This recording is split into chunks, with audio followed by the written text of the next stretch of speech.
تو آج کی میٹنگ جو تھی وہ اس حوالے سے تھی کہ جو بھی پتہ ہے بجٹ آنے والا ہے، فیڈرل بھی آئے گا اور صوبوں کا بجٹ بھی آئے گا، تو ظاہری بات ہے فیڈرل نے اپنے حساب کے مطابق بجٹ بنانا ہے اور ہر صوبے نے اپنی سوچ کے مطابق، اپنے ویژن کے مطابق بجٹ دینا ہے.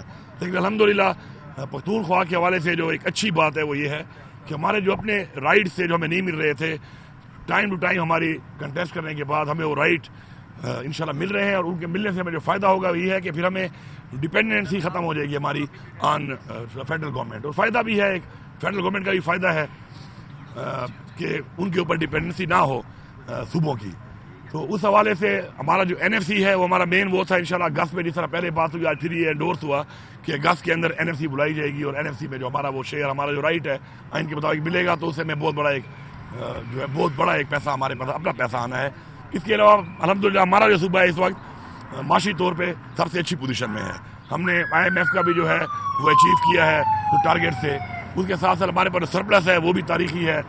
ہمارا جو کمنگ جو ہمارا نیو اسکیمز کا ہم جو دے رہے ہیں اپنا بجٹ، لاسٹ ٹائم تو ہم جب آئے تھے تو صوبہ بہت برے حالات میں ملا تھا، تو اس میں ہم نے آن گوئنگ اسکیم کو فوکس کیا تھا. لیکن اس دفعہ ہم اپنا ماشاءاللہ عمران خان کے ویژن کے مطابق جو ہے ہم اپنا ایک وہ بجٹ دے رہے ہیں جو فلاحی ٹیکس فری بجٹ ہے، جس میں روزگار بہت زیادہ ہے، جس میں ہیلتھ پہ بڑا فوکس ہے، ایجوکیشن پہ بڑا فوکس ہے، صنعتوں پہ بڑا فوکس ہے، ایگریکلچر پہ فوکس ہے، انوائرمنٹ پہ بڑا فوکس ہے.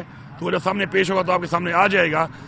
لبے لباب یہ ہے کہ ہمارے جو رائٹس پہ ہم کنٹیسٹ کر رہے تھے، جس میں این ایف سی ہمارا مین تھا، وہ ہمارا انشاءاللہ ڈن ہے.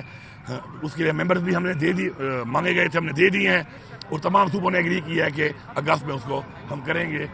اور ساتھ ساتھ جو ہمارا سی سی آئی جو ہے نیکسٹ جو ہوگی، اس کے اندر آلریڈی ہمارے ایجنڈے میں پہلے ہی ہمارا فیصلہ ہو چکا ہے کہ ہمارا جو این ایچ پی ہے اور ہمارا جو ٹوبیکو سیس کا ایشو ہے انشاءاللہ وہ بھی اس کے ساتھ ساتھ ہمارا ہو جائے گا. تو میں یہ سمجھتا ہوں کہ عمران خان کے ویژن کے مطابق ہم جسی پہ کام کر رہے ہیں، انہوں نے ماشاءاللہ ثابت کیا ہے اپنے گڈ گورننس سے اور فائنینشیل مینجمنٹ سے کہ ہم ایک سیلف سسٹینیبل صوبہ انشاءاللہ بن چکے ہیں.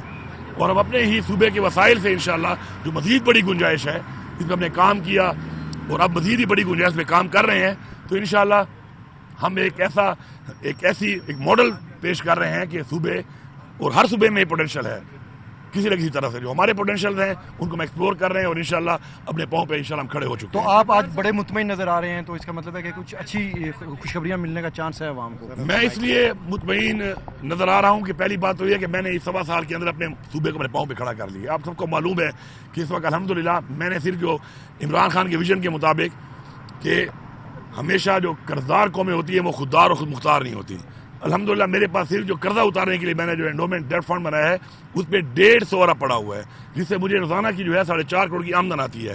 اس کے علاوہ 50 ارب میں نے قرضہ اتار بھی دیا ہے. تو آپ اسے اندازہ لگا لیں. اور اے ڈی پی جو ہماری تھی ڈیولپمنٹ کی، اس کی جو ایلوکیشن تھی وہ 120 ارب تھی اس سال کی. پہلی دفعہ تاریخ میں کسی صوبے نے، حکومت نے اس کو ہم نے بڑھا کر اے ڈی پی پلس کیا، اور اپنے کاموں کو ہم نے مزید 43 ارب روپیہ مزید بھی دیا. تو میں اس لیے مطمئن ہوں کہ میں اس وقت فائنینشیل انشاءاللہ بالکل، میں اس وقت میرا صوبہ ساؤنڈ ہے، میرے فائنینشیل ایشوز نہیں ہیں، میری فائنینشیل مینجمنٹ بڑی اچھی ہے، میری گورننس بڑی اچھی ہے. اور آگے جو میں اس سال کے اندر انشاءاللہ اپنے کاربن کریڈٹس کے مد میں انشاءاللہ مجھے پوری امید ہے کہ اس سال میں کم از کم $300 ملین اباؤ مجھے اس سے بھی آئے گا، جو آج تک ہم نے کبھی اس کا فائدہ ہی نہیں لیا. اسی طرح مائنر ملینز کے اندر جو میرا پہلے چل رہا تھا سسٹم کے اندر، الحمدللہ میں نے تقریباً 100% انکریز کیا اپنے ریونیو کی. ٹیکس اور نان ٹیکس کے اندر 50% سے اباؤ ریونیو جنریٹ کیے ہیں ہم نے. ابھی ہماری ایک لیز پالیسی ہے، اس کے اندر ہماری جو گورنمنٹ لینڈز ہیں جو کہ اس وقت بالکل قبضے ہوئے پڑے ہیں، ابنڈنٹ ہوئی پڑی ہیں، اس سے بھی اس سال انشاءاللہ مجھے پوری امید ہے کہ 40 سے 50 ارب روپے میں مزید جنریٹ کروں گا. اس پہ کافی کام ہو چکا ہے اور عملی کام ہو بھی رہا ہے اس کے اوپر. تو مختلف بہت سیکٹرز ہیں، ٹورزم کا سیکٹر ہے ہمارا، اور سیکٹرز ہیں جن میں ہم نے کام کر کے اپنے آپ کو سیلف سسٹینیبل انشاءاللہ کر لیا ہے. سر یہ بتا دیں کل ہم نے جانا کمٹمنٹ جو اڈیالہ. ہاں جی، اس کے علاوہ ظاہری بات ہے ہمارا تو بجٹ ابھی بعد میں آنا ہے. تو جیسے وہ عمران خان صاحب نے کہا تھا کہ فائنینشیل ٹیم کے ساتھ مزمل اور میں بیٹھ کے خان صاحب کو بتائیں کہ ہمارے ہیلتھ، خان صاحب کا تو یہ انٹرسٹ ہوتا ہے کہ ویلفیئر، ہیلتھ، ایجوکیشن کے لحاظ سے بجٹ میں کہاں پہ کیا کام ہونا ہے، تو ان کا جو ان پٹ ہے تو اس کے حوالے سے میں نے بات کی کہ ظاہری بات ہے ہمیں ملاقات بعض کو 2 مہینے نہیں ملتی. تو اسے میں نے بات کی ہے کہ ہمیں جو ہے ملاقات بھی خان صاحب سے کرائی ہے اپنے بجٹ کے لیے. تو وہ بھی انہوں نے کہا ہے کہ انشاءاللہ وہ بھی کرائیں گے.